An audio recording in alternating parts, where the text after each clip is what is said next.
Good evening, one and all. Where's the music? I don't know. The electrons are not cooperating this evening. This has been quite a disaster trying to get this going today. At least I think we have a microphone working. Tell me, please, that you can hear something. How's everybody doing? It's Tuesday night, 8 o'clock in the evening. It is time for something similar to Macro Talk. This is completely throwing me off my game, not having music and not having the things working the way they're supposed to. I'll tell you what happened was I am doing a hey Amy, how you doing? I'm glad you can hear me loud and clear. That's good. I was doing a last minute setup. I wanted to show you some stuff about how I do my stills for my videos. I thought it would be useful, and I had all kinds of reasons why, and I wanted to set up the room the way I normally would so that I could walk you through the process and show you how I do it in case it was useful to you. And in the process, somehow I've disconnected something somewhere along the line that manages all of my microphones. And then one thing leads to another, and before you know it, nothing is working at all. So this is going to be very much seat of the pants. I will figure out as I'm talking some way to show you the setup that I have, because it's dead simple. That's the whole point of this. What I wanted to do this evening was to show you how, when I'm making a video for you, very oftentimes, I'm going to turn this off because otherwise it will absolutely drive me bonkers. And Robert has asked a question, and that is a good sign. Please ask me questions because I'm not going to be able to adhere to my planned program tonight. So here's the deal. When I make a video, let's say I'm making a video about the Leica 100 T2.9 video macro lens, which I am in fact doing, putting that out this week. So when I'm doing the video, frequently I'll come across things that I want to show you. And you can show them in the video, but it's better to put a good picture on the screen so that you can see exactly what I'm talking about. Now, it used to be, when I first started making videos, what I'd do is I would put together the outline for the video, and then I would take all of the still photographs that I thought I was going to use, and then I'd use some of them, but not all, and sometimes I'd have to go back and shoot more. Well, over the years that has changed, and I have a very different workflow now. Now what I do is I do the video, and as I'm going along and I think that would be a good place to put a picture of such and such in, I'll make a note of that. And then at the end, when I'm all done, I go to the other part of the studio and I shoot all my stills. And it's gone from doing basically a product shoot with lots of care taken to lighting and diffusion and everything else, to a very rough and ready kind of process that has led to some of the best product shots I've ever done. And it's a very, very basic setup, and that's what I wanted to show you, and I wanted to walk you through how that works. And we'll do that in just a minute to the extent that I can. I've got one camera that appears to be working, and that is this one, which shows you the view through the camera that I would normally use to shoot my stills.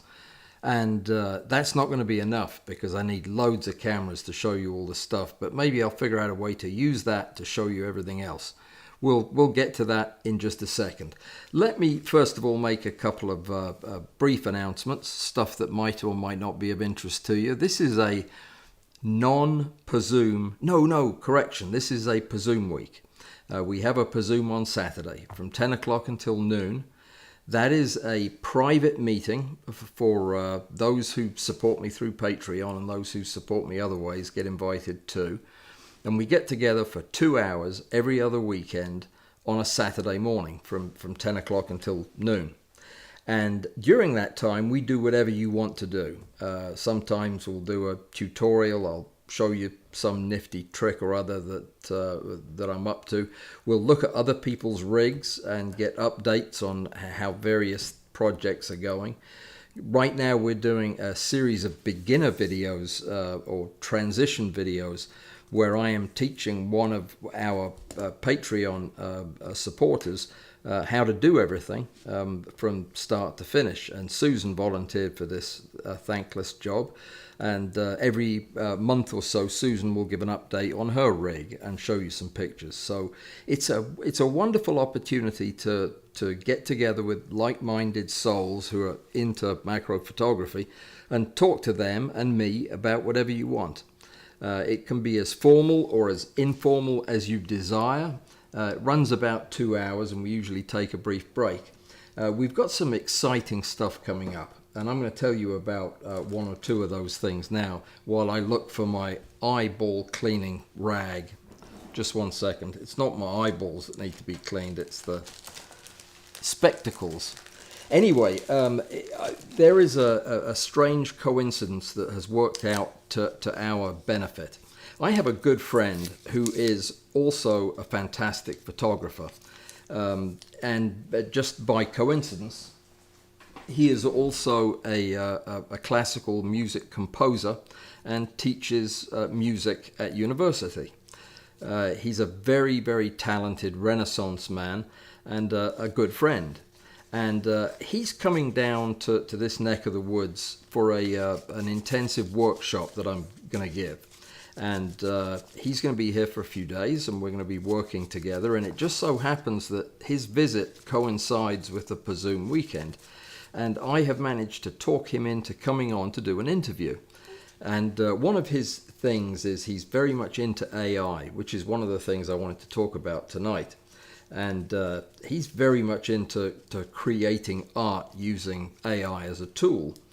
And I just thought it would be fascinating to see some of his work and listen to him describe how he does it, and then open it up to questions from you. So this is going to be a real treat for any Zoom Patreon supporters out there. That's going to be on the 13th of April that Dennis will be with us.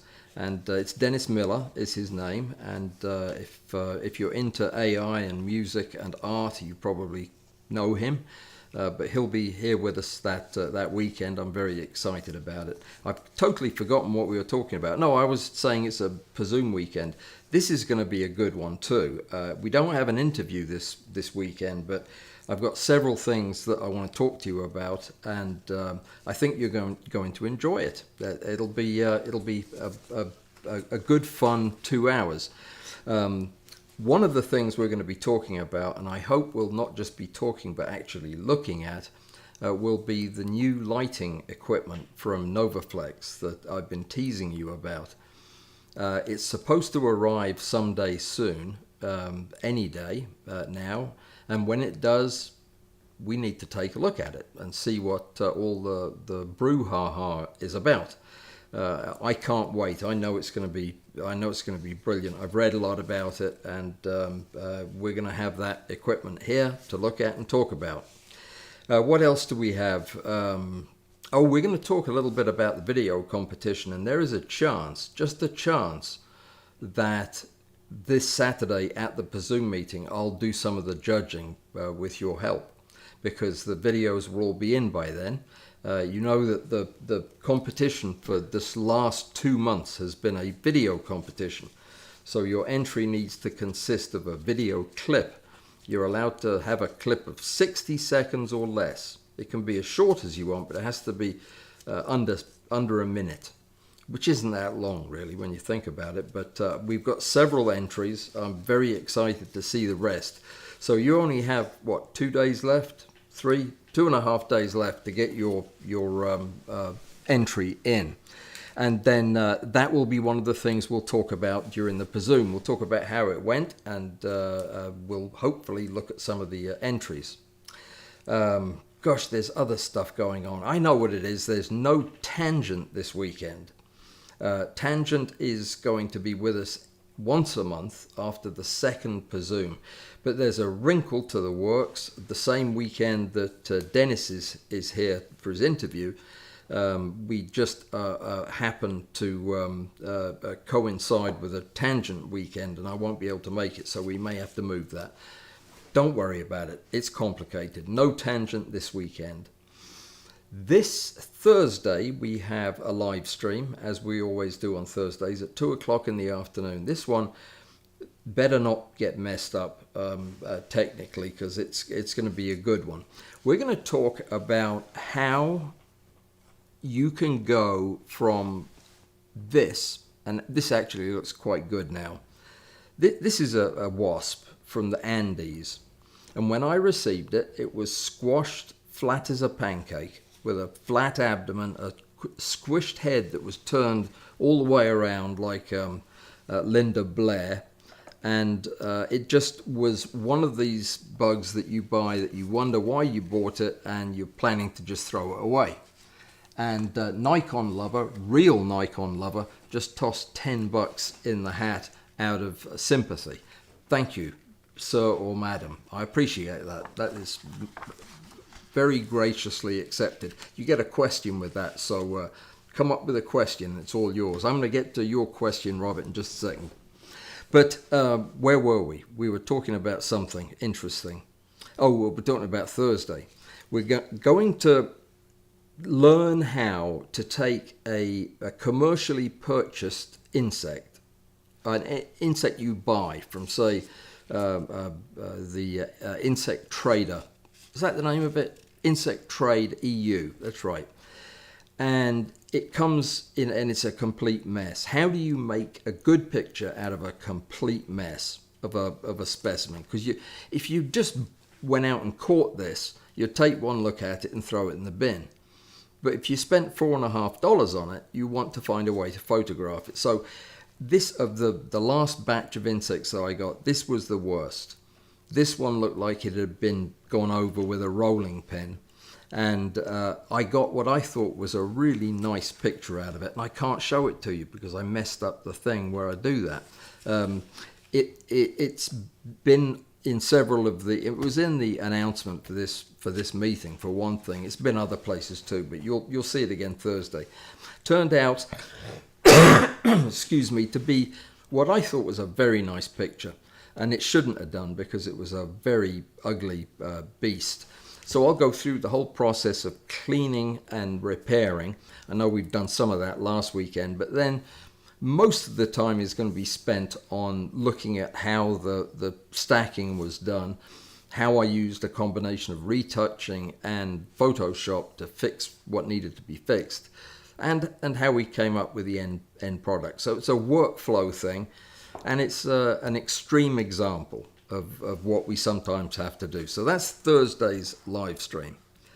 And let me see, I can't read a word of my writing.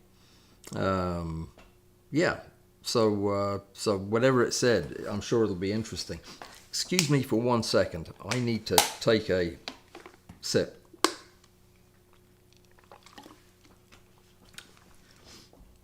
We have some type of blossom that has come into effect around here lately. I have no idea what it is, but I get this hay fever.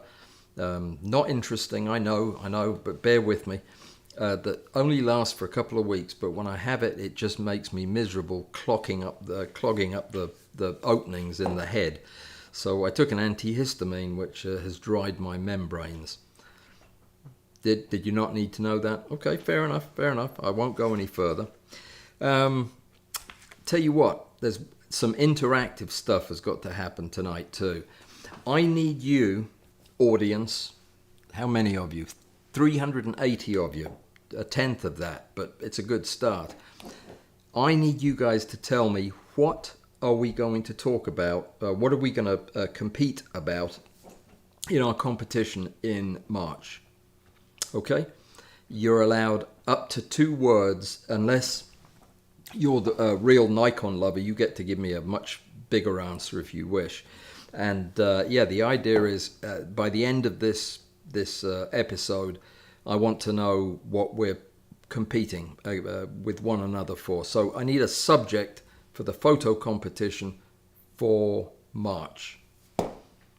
You got that? And give it to Alistair or Amy, and I think Bud ought to be back soon if he's not back yet. But one of the three of those will tabulate them up and let me know what we're going to be doing. So obviously, if we get anybody that anything that comes up 9 times, that's probably what we'll do. Otherwise, I'll just pick it from what you suggest. So let's get back to the rig and the purpose behind it. Why am I showing this to you now? What possible interest is this to you?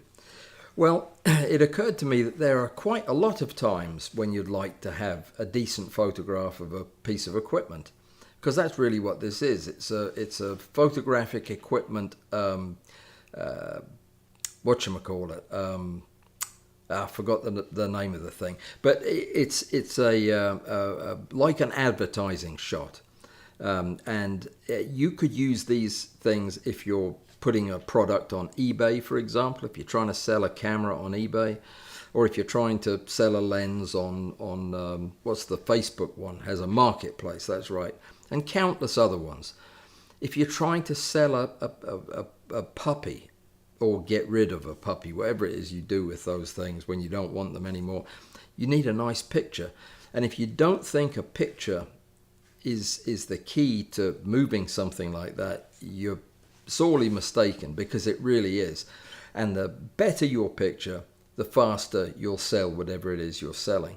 So there's always it's a good skill to have. Now, there was a period of time after I went from doing proper product shoots every time I used a product in a video to using the technique I use now. I went through a period where I was using my cell phone, and I am just not a big fan of that. I know some of you are, and some of you are very good with the cell phone. I've never learned how to use it particularly well. Would you excuse me while I point that light at somebody else?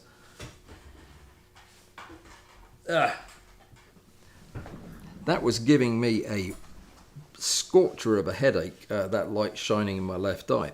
So the idea of I forgot what we were talking about. It was interesting though, wasn't it? So yes, the idea of using the cell phone seemed like a good idea, but the pictures always look digital to me. They always look a little bit on the crispy side, and I just couldn't make them work. And I figured I was better off not using pictures than using bad cell phone pictures. So the setup that I have now, it's one table in one corner of the house that I don't use for anything else. And on that table, I have a sheet of white foam core. You know what foam core is? 2 bits of cardboard with foam in the middle. You get it at the craft shop. And this is a big sheet I have. A big sheet of the white stuff and a big sheet of the black stuff. Those 2 things that sit on the table always. I have a stand with a horizontal arm and 2 clamps that go on it. I have a couple of studio lights. Now these are continuous lights. I almost never use flash for this. That surprises you, I know. But I use continuous light with 2 adjustable LED panels. They're not expensive or fancy, but they do have a layer of diffusion on them. And then what else do I have? I have 1 prop that I use. I may change that out from time to time, but usually the prop that I use is a block. It's a brick made out of cork, which is a completely flexible, not very interesting, not very distracting piece of proppery that allows me to make the subject look a bit more interesting. The way I have it set up then is that I can photograph anything I want, be it a large object like a camera bag, all the way down to a tiny object or a part of a larger object. I only need a couple of lenses. I usually set up a camera with a macro lens and a camera with a zoom lens of some kind. I like to use the 24-70. They both have tripods because I'm going to use continuous light and I want sometimes good long shutter speeds. And the idea is that your pictures be simple and direct, that they show what you're trying to show, not hint at what you're trying to show. This is not about art so much as it is about documentation. And tell you what, we'll go over there now. Now, just bear with me for a second because I'm going to have to move a microphone to do that because the wireless microphone has ceased to function the way I had it. So I'll try to talk while I move this, and yeah, this could be a disaster. So bear with me. I'm going to actually disconnect it. Bad idea. Hang on.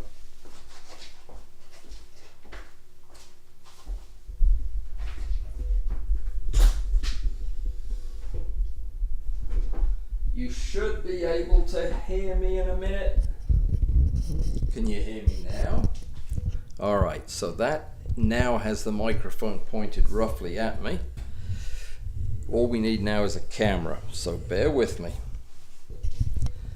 Bear with me. Okay. Now we have audio. And let me go back over and flip the camera.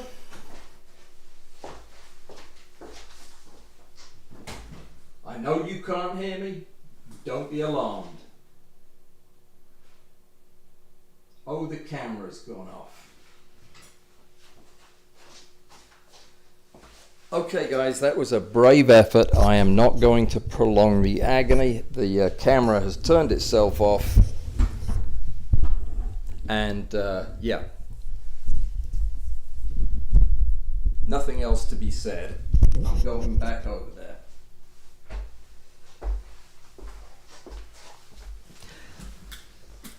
I don't know why it does that or why it did that, but the camera's turned itself back off, and that's all there is to it. So we're going to do something else. I'm going to answer these questions and see where that leads us. And we are going to, what I'll do is I'll write an article. I made the switch, by the way. I'm starting to put all of my content over on my website. I've already released several articles and announcements, that type of thing. So you should have started to see how it's going to work. I hope you have anyway, and I think it's going to work well. It was kind of clunky the first few times getting used to everything, but let me take a look at the questions we have. Can you put an insect into an ultrasonic cleaner with sodium tripolyphosphate and dish soap right after it's been relaxed with your hot water relaxing technique? No, I would not do that. Let me tell you about how I use the ultrasonic cleaner. I have a very simple ultrasonic cleaner. It's a single chamber. It was from Harbor Freight. It wasn't expensive. I use it very rarely on small insects, and I shoot mostly small insects. But when I'm shooting something like a big beetle, a big dirty beetle, then the ultrasound cleaner is fantastic for a good, vigorous first round of cleaning. But it is a first round of cleaning. I usually will use the ultrasound on a pre-relaxed insect. The thing is, once the insect relaxes and the connections between the joints and the muscle fibers that are left intact, once you start vibrating that at high frequency, the limbs can just fall off. You've got to be very, very cautious. What we're trying to do is get the particles of dirt moving so that the surfactant that we're using will get in between it and the subject, and the dirt will fall off in the agitated water. That's the idea. We don't want to make the bug into its most vulnerable condition, which is fully relaxed, and then throw it in the ultrasonic cleaner, because that is too much, even for a big beetle. So generally speaking, if I'm going to use the ultrasound, it is because I've examined the bug and think there's a lot of particulate dirt on there, sandy kind of dirt, where the first round of cleaning agitates that, gets some surface acting agent and allows most of it to drop off. We're going to get the rest with a brush, and as we get further into the relaxing and the cleaning process, the bug gets more limber and we have to get more cautious. So I wouldn't do that. That is a risky way to proceed. The likelihood that I'll pull out the ultrasonic cleaner is lower now than it has been at any point in my years of doing this. The reason is, I think it's quite simple. I've got very much better at manually cleaning everything off that I want to get off. I'm finding that the ultrasonic cleaner is less and less important as I get more comfortable with the hands-on part of the cleaning.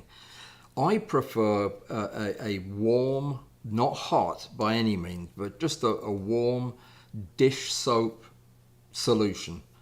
Maybe with or without a little bit of decon if there's some heavy contamination that I want to break up. But that's my first line of attack now. That with a soft brush, a soft paintbrush usually. The smaller the insect, the more delicate, the less detergent that I use, the cooler the water is, the longer it takes because I go slower. But really, the idea of vigorously ultrasound cleaning every insect like I at one time was doing is overkill. And you'll very quickly learn that there are some things that are particularly prone to getting ruined by it.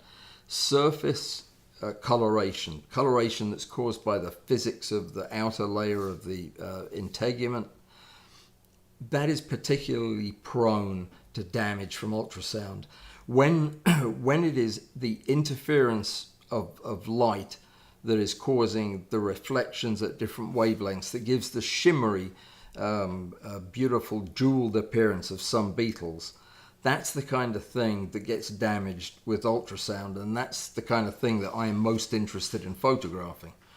So I still use it, but I use it with caution on a highly ornamented or on insects that have intricate color patterns. You never know till you do it. And if I have one insect of a particular species, I will never use ultrasound if I only have one bug. I need to be able to test it on one of the other bugs. You know that, excuse me, I had a large collection of the Japanese beetles that my son sent to me. And I was able to test a lot of different cleaning methods on those. So I was a bit more aggressive with the ultrasonic cleaner, but by and large, using it less and less. But good question nonetheless. Silicone chips. Okay. Oh yes, that was I talked about that. That was going to be the March thing, and it still can be if you're interested. It's just I got surprisingly little interest when I talked about it. I love photographing silicone chips. I think they're fascinating. A lot of people find them very boring. So I was just opening that up in case somebody had a better idea. We haven't announced it yet. So if you've already done silicone chips, then vote for silicone chips now and we'll go ahead with that. I mean, yeah, I don't want anybody to have done all the work and it not count. But yeah, just let's see what other ideas we come up with. I'm not excited about something that you guys aren't going to be excited about. And we need to kickstart this thing off for the year. So we need something fun that people are going to engage with. Let me see. I thought it was bugs for March. No, that's bugs is May. We're doing the whole month of May is bug month. That's going to be all the videos, live streams, everything is going to be about photographing bugs. The competition will most certainly be about bugs that month, but no, not in March. March was going to be chips, computer chips, and still can be. But yeah, we could broaden it to make it electronics, some of the stuff that I was going to be doing tonight, for example. Let me jump back to that for a second, because some of you are thinking, well, what the heck was he going to talk about? What were the pearls of wisdom that I was going to impart? Just the fact that the photography I use for this type of shoot is as basic as it comes. I use lots of things that are free, like carefully positioned empty space, black and white, changes in luminance to accentuate a feature, for example. The picture that was on there before the thing quit, the numbers on the focus ring, that kind of thing, that kind of detail that isn't spoiled by having too much going on. Very simple, very clean lines. That's the kind of shot that I was going to show you tonight. And that would be a fun thing to do for the competition. So let's keep that one open. Chips are on the table, but we're not 100% sure on that. Let's see what other suggestions we get. Let me see. So Robert's original question was, can you put a bug with surfactant and soap in the ultrasound cleaner after you've relaxed it? Yeah, you can. You're going to lose some extremities, though. Just be aware of that. Right. The real Nikon lover was just telling me to enjoy a hot beverage, which I shall. This is a cold beverage. I'll enjoy it, but yeah, I just dropped the lid, so I'll have to enjoy the whole thing. That's better.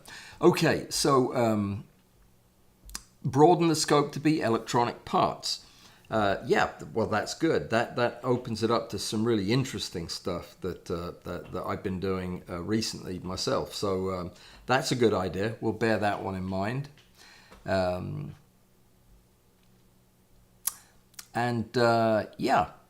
Nikon lover thanks me for my positive streams.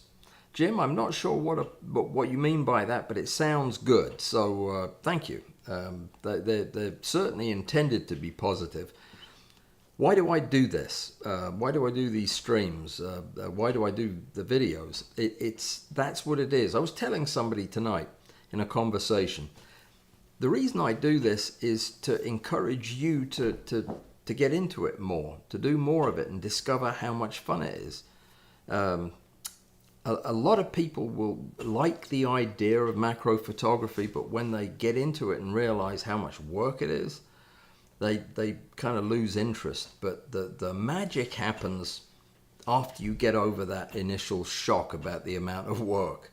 Once you get into it and start really doing it passionately and you're working hard to make your pictures as good as you can make them, it really does get into your whole fiber of your being. It makes macro photographers are a special group of people.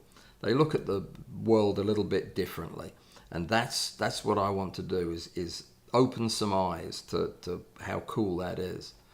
So let me see, there were some other questions. How about horns? Horns, stingers, and claws. Okay, that's interesting. We could broaden that to just interesting features, couldn't we? Or was it the whole idea of the horns, the thing that was doing it for you? Yeah, okay. Well, I'll think about that one as well. Good idea. Minerals, done it. Been there, done that, got the t-shirt. T-shirt. I am working on a t-shirt for us. It's so that when you go to Walmart wherever you live, they'll look at your shirt and say, "Oh, do you listen to that Alan Walls fellow as well?" Nobody will say that. Nobody at any Walmart anywhere will ever say that. But it was an interesting thought. Please ask Alan why we don't lacquer or pressure treat bugs with acrylic or something else. Seems that would prevent so many dehydration problems and make cleaning easier. You know, that's from Joseph, that question is, which shocks me a little bit. That is, as we would say in medicine, a really bad idea. We'd say that in all kinds of other things too. Putting lacquer or putting any type of a finish on a bug that is going to artificially change the character of its surface, it cannot be a good thing, because it will fundamentally change the look of the subject, for one thing. It'll also make it specular, reflective, and it will make it immobile. You won't be able to position its extremities once you've lacquered it. I can't think of a reason I would want to add varnish to an insect. I'm not sure that I understand what problems it would fix. It certainly would make them more durable, but it would also make them look fake. Fill me in a bit more on what you're thinking the benefits might be of that, Joseph, because I don't see them. I see it as an intervention that would result in some pretty ugly bugs. I have tried over the years to do various things to put finishes on bugs.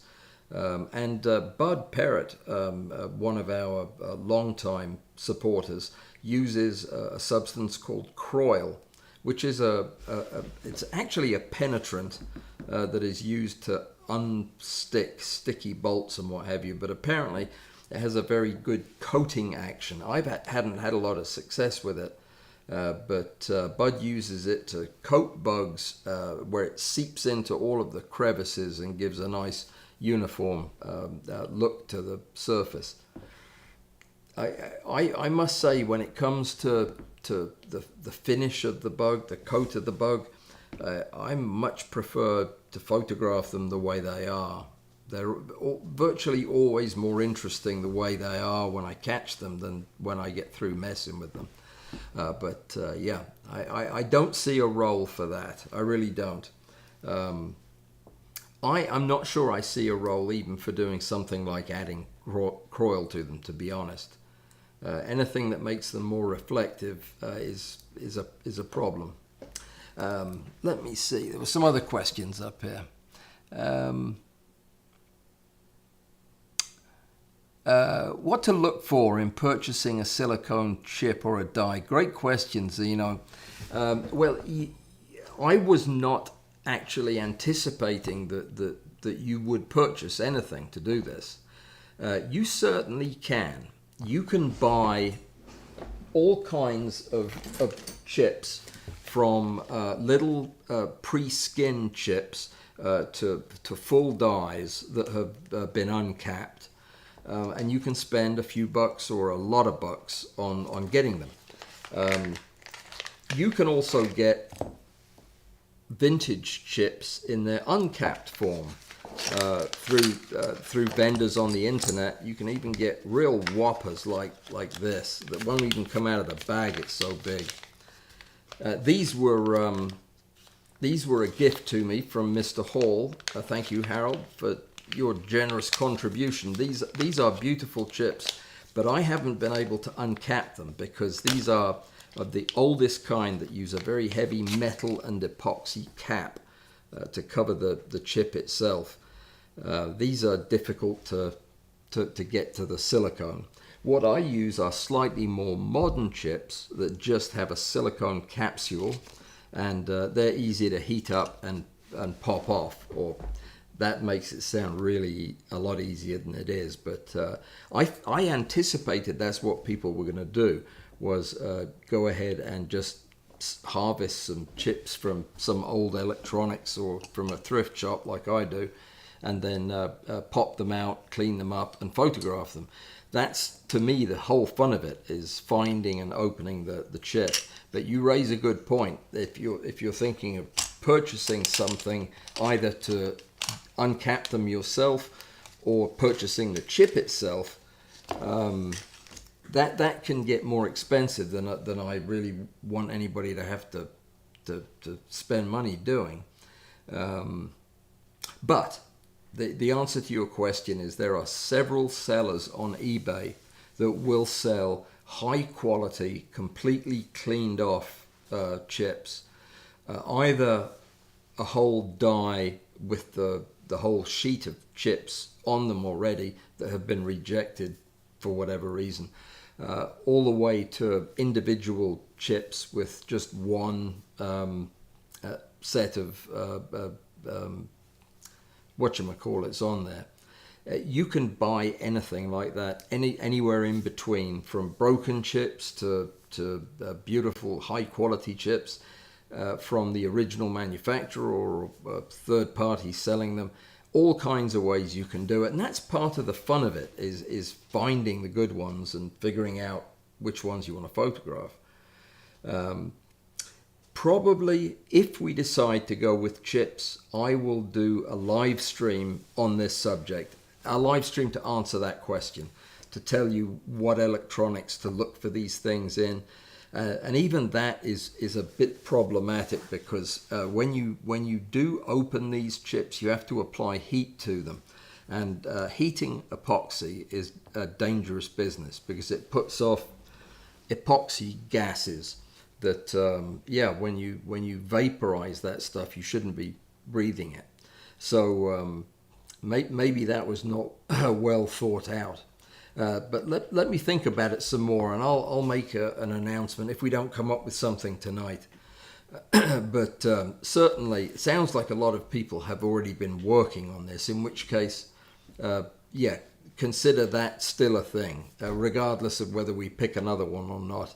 For everybody else, I will judge any chip pictures that come in. All right, so moving on from that, good question though. Let me go back and answer it a bit more fully. What to look for? I recommend looking for the older chips that are coming out of older electronics, things that you wouldn't see in the shops now. The reason is, it used to be that the layers were thicker, the traces were thicker, the surface components were larger, and the whole thing photographed better. These days, the layers are so thin and the traces are so narrow that it can be hard to see much of anything, even with high resolution cameras and lenses with enormous resolving capacity. You can still end up with a messy picture with these most modern of chips. So I always go for older, bigger, big bulky chips, easier to uncap and have usually more interesting features on them. But you won't be penalized for any of that stuff. What we'll do is we'll look at the photographs that come in on the merits of that photograph. You won't get extra points for having done a good decapping job. In other words, you won't be penalized for not going out and buying a chip, is another way to put it. All right, let me see. Positive stream does sound very clinical indeed. It sounds like something a urologist would say in his notes. But let's not go there. I'll probably get in trouble. Joseph is just stirring the blank, blank, blank, blank, blank. I'll guess what those blanks add up to. And it's not a pretty sight. Not a pretty sight. Question. Do you use polarizers? Asks Roy Bixby. Oh yes, I do. I use polarizing filters for a number of things. One of the things I don't use it for a lot is in the studio, though. I really don't find a whole lot of use for it. I have used it to deal with specularity and highly reflective bugs. For example, if we were splashing lacquer all over anything, then yeah, I would most definitely would be polarizing the light source and the rays coming from the image if I was using something like that. It's a useful tool for controlling specular highlights. There are better ways to control them, like avoiding them, which would be my choice. So you don't see me talking about it a great deal because, frankly, I don't use it a great deal. I set up my shots and select my specimens to where that's seldom going to be something I'd consider necessary, to be honest. Alrighty, let me see. Contest idea. Macro part of a plant to celebrate spring. Emily's idea there. I like it. So the idea would be to qualify as an entry, it would have to show a part of a plant that signified spring or just a part of a plant. There aren't that many parts in plants, you know. I think that they've only got 4 parts. It's more than that. But yeah, that's a good idea. Plant parts. Yeah, let me think about it. It seems like we could refine that to something a little more specific. But yeah, parts of plants. I do not recommend this particular brand of antihistamine. It's making me sleepy as well. Let me see. So, contest idea, we did that one. The anthropomorphic insect. You know, I think that every time we photograph insects, that's a big part of the recipe for me, is looking for ways to subtly anthropomorphize it. And I think it would be very hard to separate that out as a specific descriptor for a macro photograph of an insect. I think we all look at these insect pictures and draw some kind of connections between some people that maybe we know. It's hard to look at some of the insects that we photograph and not think of Marty Feldman, for example, and other interesting looking people. So yeah, as an actual, it's so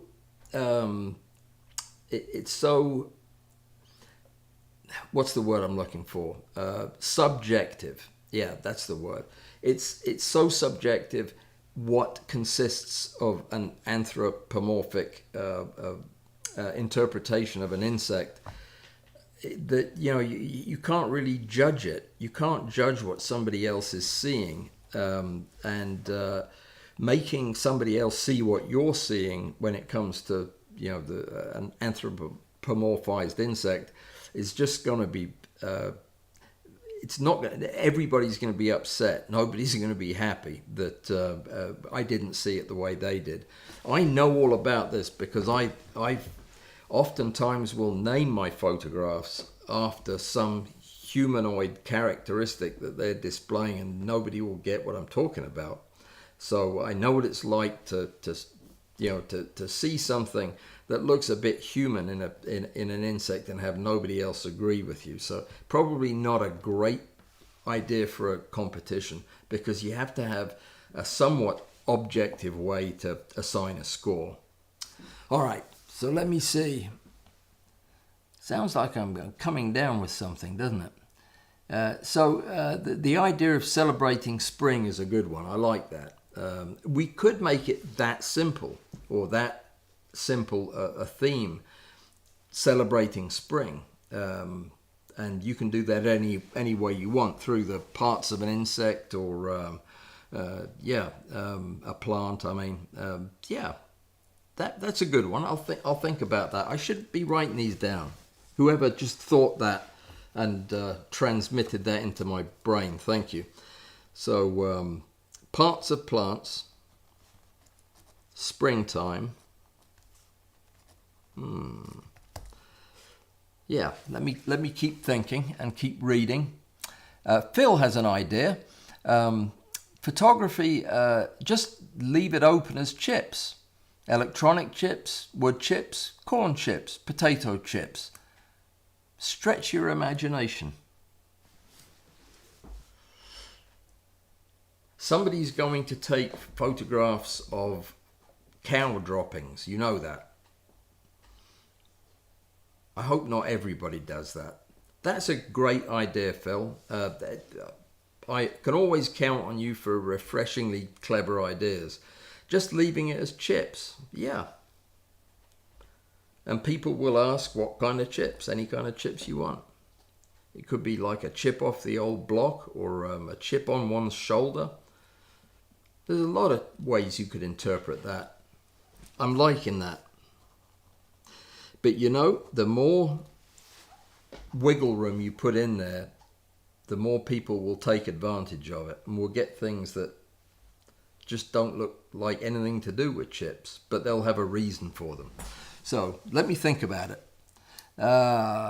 Joseph, tell Alan that computer chips are less interesting, but analog chips retain large features, diffraction, colors, all the good stuff.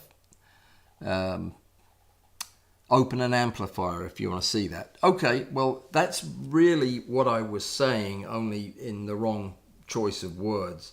Older, bigger chips have all of these features on them.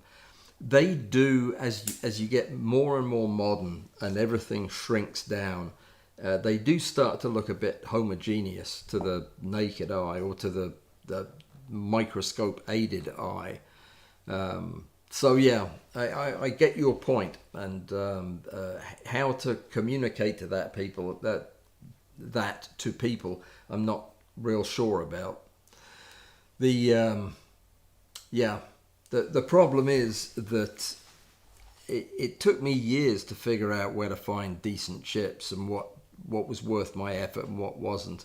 It's asking a lot to have anybody just know exactly where to go to find the most interesting chips. These are good points. Good points. That's why I'm leaning towards somebody coming up with a brilliant idea that, we've got to do that. That will make everything easier. By the way, remember this?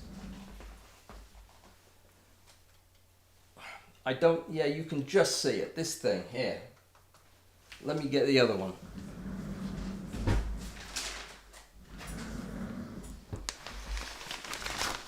So I got 2 of these at the thrift shop, and I did some research.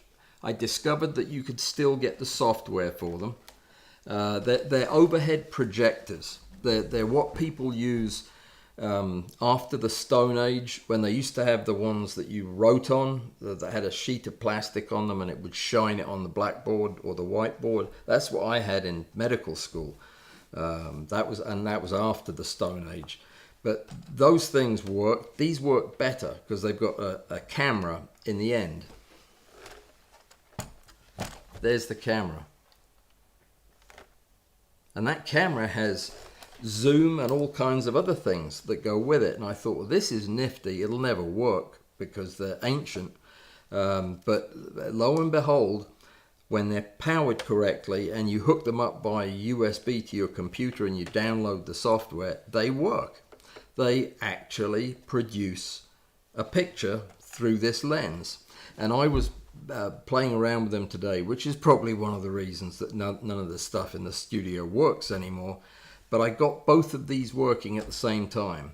And I even found a way, I drew some plans up to put a mount for a magnifying lens, a diopter, that would go on the end of this thing to make it kind of like a macro overhead projector lamp thing, camera. and they both work. So I'm trying to think of things to do with them. The picture quality is really, really dodgy, unfortunately. Now, Patrick told me it was going to be fantastic because he's Swiss, and he can say that. The picture quality is not fantastic. It's not even good, but it is interesting. So I think that probably I'll find a way to use these in something that we've got coming up. But I bet this is jam-packed with cool chips in here. Just saying, that's the kind of era that you'd be most interested in. So anyway, I just wanted to share that with you. If you ever see one of these things, by the way, and it's on sale at the thrift shop for like $5, buy it. Buy it, and I'll buy it from you. Just buy it. You know what they cost? $1,800 a piece. That's $1,800 a piece for these doodads. I could not believe my eyes, and they still make them, this model. Or at least they still publish the code and everything, and they still support them. All right, so Arthur asks, do you ever mount bug parts on microscope glass slides for viewing and teaching? Yes, all the time. In fact, that is my preferred way of looking at really small parts. It's just to mount them. I've started using a lot more Bondic than I ever thought I would use. I mean, I use Bondic for a lot of things, but it is particularly good for what you're describing, for positioning and mounting solid parts of small insects that you can put on a slide, especially a recessed slide, are easier to hold things in position. But yeah, definitely that's a common part of my workflow.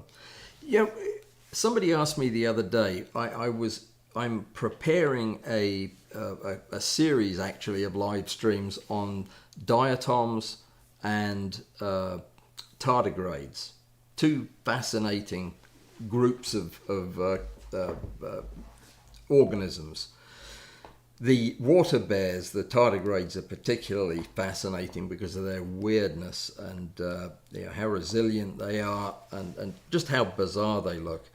But it occurred to me that if you don't have a compound microscope, looking at this kind of stuff is just about impossible. You can't do it even with a good stereoscope. What you need is a good regular microscope, a compound microscope that you can get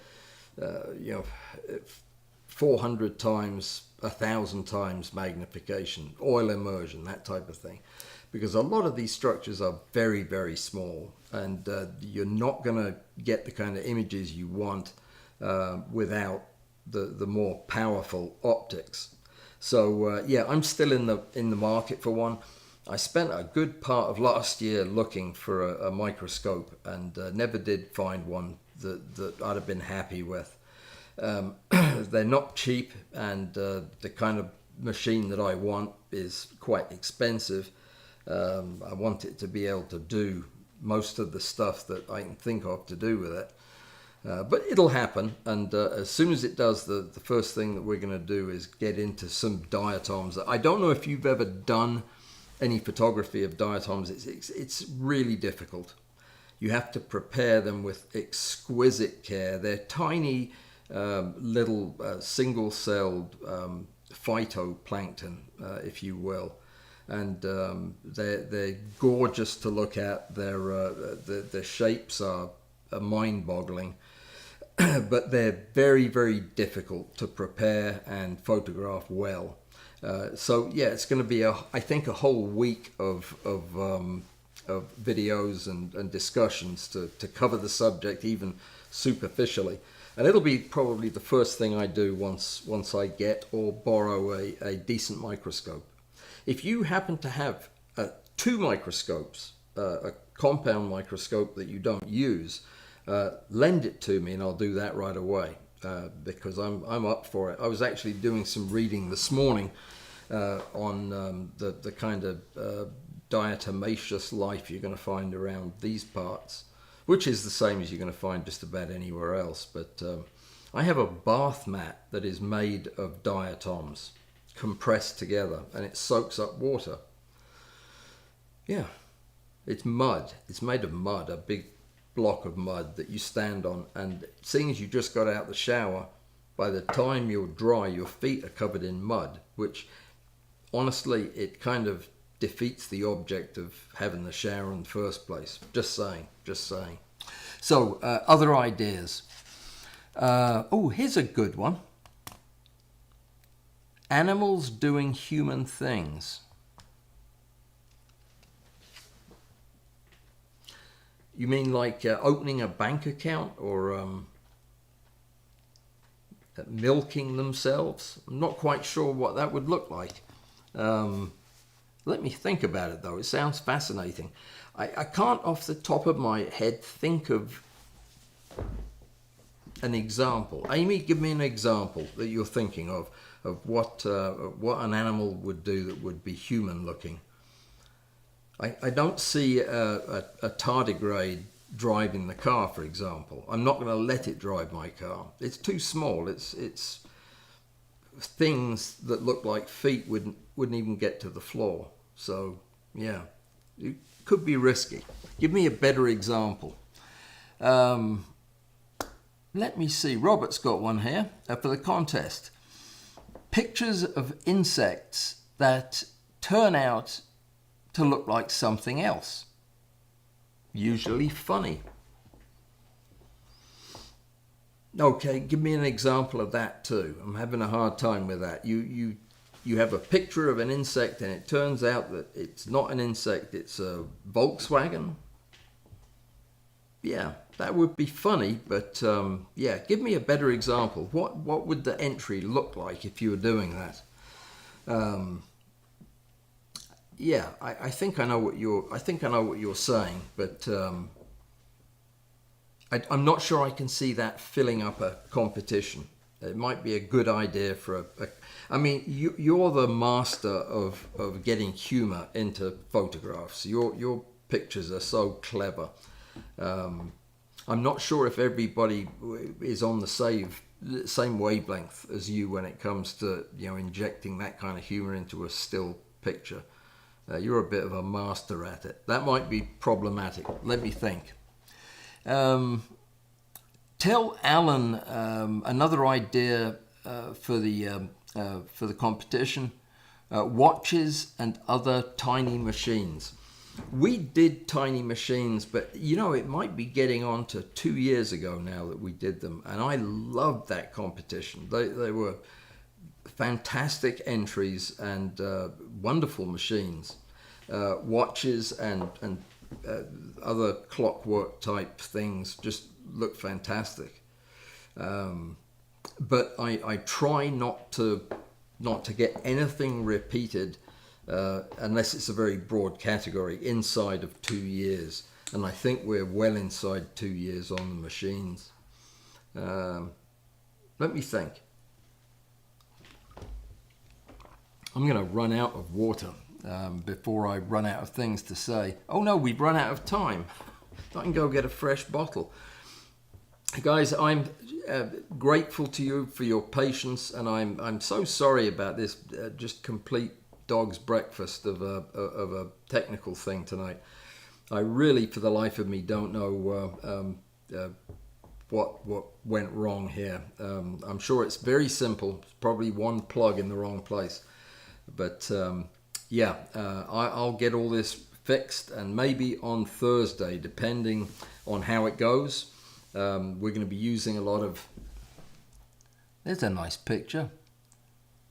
Oh, I see. Amy just shared a picture with me that I can't share with you because I don't have a way to do that. No, I don't. I don't have a way to do that. Or do I? No, let's not risk it. It's a picture of two beetles pushing a something down a road with trees on it, and it's beautiful. It's actually remarkable. Is that a vintage picture, Amy? I imagine it is. It's beautiful. I see what you're saying.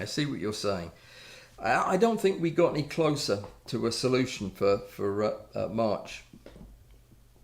I will keep thinking about it, and I'll open the question up again on Thursday, and hopefully by then I'll have a better idea. We will wrap it up now, and I will, like I say, Thursday, if I can get everything done in a timely fashion, I'm going to come back over to this topic and show the studio. I will put some stills in the show notes, which will be edited and over on my website. I'll put a link in the usual place you go to see the show notes on YouTube, and you can check it there and then come on over and I'll show you what the system looks like. The key is it's dead simple. It's a very simple setup that makes getting good photographs quick and easy, and it's something that could inform other parts of your photography. It's basic and it's simple and it's effective.